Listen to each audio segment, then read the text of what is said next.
Hey guys, Joe here from XFoxGames. Check it out, we got the Pigeon Mk8. Now I know some of you guys probably have the 7.1 version of this. We'll probably go over this a little bit later, but we really wanted to talk about kind of the new and improved big brother of the 7.1. You know, sometimes when we get 3D custom printed blasters, you know, we're pumped for them, just like you guys, especially if you spend some good money. We spent about $150 on this. A little bit more with shipping and then the extra mags and have to buy a battery. You spend some good money on these custom blasters, and we ordered this from Frontline Foam. It took over 3 months to get, and when we got it, some of our blasters, if you guys know the other ones here, I mean, they came broken. Print quality was, I mean, it is so bad. I'm going to do an up close of this later. It's so bad. I don't know what it is, you know, especially like I said, if you're spending good money on these, they need to make sure that they do the research to say, okay, hey, if we're going to suggest a battery for this, or you're going to wait 3 months to get it, you know what? We're going to make sure it's really good quality, and it's something that, you know, they would want to use themselves, not just printing 1,000. So enough with the rant. This Mk8 here is pretty sweet nonetheless. I really do like the functionality of it. Woo! And being able to kind of pull it back like that. Look at that. I mean, it's kind of gimmicky. It doesn't really, you know, help the performance of the blaster in any way, but still, I think it is kind of cool. Now, again, we picked this up for right around about 170, maybe about 180, depending on which battery you get. We took the one that was suggested, so we did pick that up. Now, first off, too, a big thank you to everybody who has definitely subscribed to our channel. We are going to have more giveaways here, probably doing one in the next week or so. We try to have one every month, but we have been so busy again with our XFKO stuff that we really wanted to get out. And again, thank you everybody who has done those.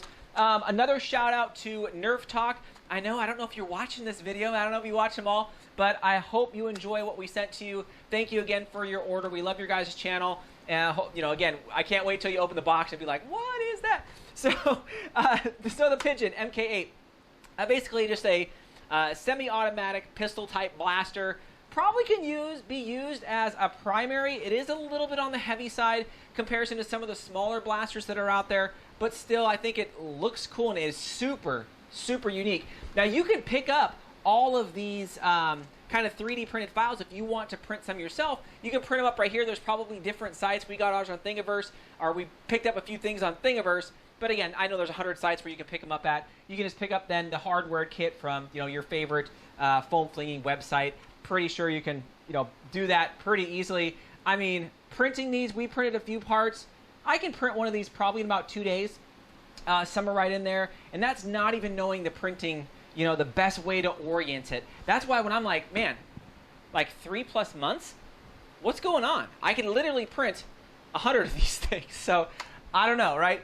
I want to go ahead and do a quick up close of this thing. If you take a look at it, there is a lot of attention to detail when it comes to kind of the etching on the side. It says the Pigeon Mk8. We got the tack box on the side, MHP arms. I think it is awesome, like how they did a lot of that stuff, because, you know, I've done a lot of this too on mine where you put kind of that etching in there, and I think it looks super sweet. It definitely adds a lot. I think there's a little too much on there. I do like the little pigeon on the actual grip there. I think that's kind of neat. But still, I think there's maybe a little bit too much writing on there. Now, one of the things about this, again, is it's going to be battery operated. So you can either go a 3S or a 2S. Now, they do recommend on their website, on Frontline Foam, to use this one right here, the Nanotech 1.3. I'm telling you right now, it's way too big. Way too big. I'm like, can you guys just do the research? Do the research and actually fire it and then look at it. Don't just say, oh, we're going to throw that in there. Do the research and be like, oh, you know what? Yeah, that's putting way too much pressure in here. The cables and stuff are going up into the spring. It's just not working. So that's what I ran into. Is the one they recommended is not. It will fit, but man, it is going to destroy something in there, and then the cables get all bound up into that spring mechanism on the top. It is not good. So the battery that I have been using with this, well, 2 of them, is I can also use a 2S lipo, a Turnigy right here. I already throw it up on the screen. You guys can kind of see it. And if you take a look, I mean, you got the bigger, the Nanotech, which they recommended up top. Then you got the Turnigy 2S. I get it, it's 2S. But it is significantly, I don't want to say short, it's shorter by a little bit, but it's significantly thinner, which is awesome. But now, if you do want that 3S compatibility and that 3S punch, there are a ton of good options, like the GN3 right here, these flight ones. These are super tiny. You'll see it up on the screen there. It is thinner, shorter, and you know what? You guys, you really don't need 1,300 milliamps. This is a lot of shots through this particular blaster. You're talking thousands of shots, unless you're just sitting there revving the motors for days on end. I was able to go through 20 different clips, magazines, and it's still good. So that's why I like the smaller one here. This fits much more better. I didn't change the connector on this one, but this fits much better into the front of the blaster, and you have way better cable management under there where they're not getting stuck inside all of that stuff there. So when it's going back, it's all setting it off. So that's why I'm just like, man, I wish they would have done their research before you guys order some of this, because you're going to order this and you're going to be really disappointed when you're trying to jam it in there and you just can't fit, can't understand why it doesn't fit. So 2S, 3S, your call. I did notice about a 20 FPS difference between the 2 and the 3S. So again, depending on what you guys want to pick for, your games and what your FPS limit is, yeah, pick accordingly. So looking at this again, man, in the hands, the grip feels great. It feels really, really good. It feels, again, like a real firearm. Dare I say that? It feels really, really good, I think. And, if I can get this thing back in there, this front shroud piece here is kind of neat, too. And the front shroud is a lot different than the front shroud on the 7.1, right? So you can see there is no shroud on there. So being able to put in a battery in this was far more work than this. And I think they took that into consideration and said, you know what, we're going to redesign some of this stuff, just make it a little bit better. So being able to access the battery right there in the front like that, just by sliding that in and out, perfect. It is kind of held together with some screws, and of course these little kind of metal rods just go down through the little pins and just sit and kind of lock everything in place, so you can quickly and easily access some of the bigger stuff on this particular blaster if something goes wrong.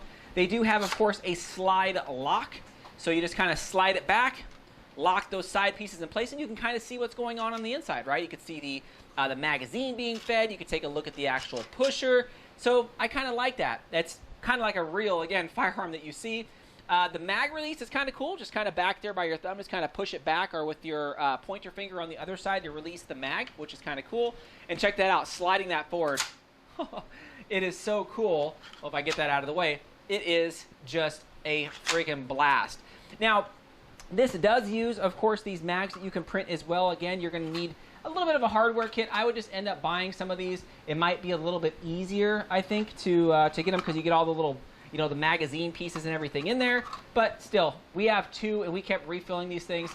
These are supposed to hold around 9. Some people say 10, but 8 was about the max that I wanted to push in here and just cram in there. I don't know if it was just my mags or whatever, but I'm going to throw that out there. We did shoot a lot of different type of darts through here, and I'm trying to speed through this, you guys. We got the bamboos as well as the Adventure Force stuff. Both shot great. I mean, we shot a lot of these. Of course, the bamboos are a little bit thinner. It still does okay. And of course, we got the Adventure Force stuff here, our Adventure Pro stuff. This stuff is great. Now, I want to show us shooting this particular blaster. Again, I'm shooting it on 2S here. So you can see, I mean, yeah, your typical flyable blaster. This is far more accurate than my Grass Snake. Far more accurate. Again, it's another, all these blasters I got from Frontline Foam, and some of them are just, I have to go back through every single one of them and make sure they're A-okay, because they have problems. So this was far more accurate. With the 2S, I got right around about 105 FPS, give or take, right? Somewhere right in there.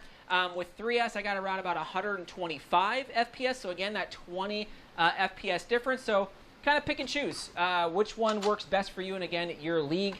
But you can see here, super easy, super easy. And hey, don't say anything about my my shooting range right there. I've been redoing some stuff here in the garage, and it all fell down. So I'm going to make a new shooting cage here soon. I just haven't had the time. But overall, guys, if you're going to spend good money on a blaster, especially probably about 180 to your door with a battery and maybe an extra mag, you would expect there to be some quality control in parts that they recommend should fit correctly without jamming everything in there and knowing that it is not going to fit correctly, right? Just do the research, suggest batteries that would actually fit correctly into the blaster. And again, when we review this, you guys are going to be amazed at the print quality on this thing is just horrendous. I can't even, there is no way, guys, you know, with the stuff that I ship out for me, there is no way that if you guys paid me $150 to send you something like that, whoo, I would immediately send this thing back. I mean, you could see, just look at the big gap right here. Can you guys see that right here? Can you guys see this? And can you see the two different print things here? Like it is really bad. There is just no way that I would even send that to one of you guys, even if I printed it. I'm just like, no. Especially if you spend 150 bucks. Again, that is time for another story. I just keep harping on it because, man, I spent a lot of money and did not get what I expected after 3+ months. Anyways, would I get this again? This one I probably would, just because I like a lot of the cool functionality on it, right? I like that stuff, and it is kind of custom. It is a little pricey, I get it, but I would definitely get another one, just because I think it's pretty cool. A little bit pricey, but yeah. So there it is, guys. Again, you know, I know this is nothing new, but I wanted to show you guys it because it is something new on our wall for a completely custom 3D blaster. Again, the experience that I've had with Frontline Foam is not the greatest. Just let me know in the comments if you guys have experienced the same thing with those guys, because, right, it's just, you just get so frustrated sometimes with some things. Anyways, guys, let me know what you guys think. Leave it down in the comments. I'm always kind of curious to see if one of you guys picked one of these up. And what do you guys think? You know, what battery are you guys running in it? What type of darts are you shooting out of it? What type of customizations have you done with this? Thanks again, Fox fans, and definitely subscribe if you guys haven't already. Thanks again.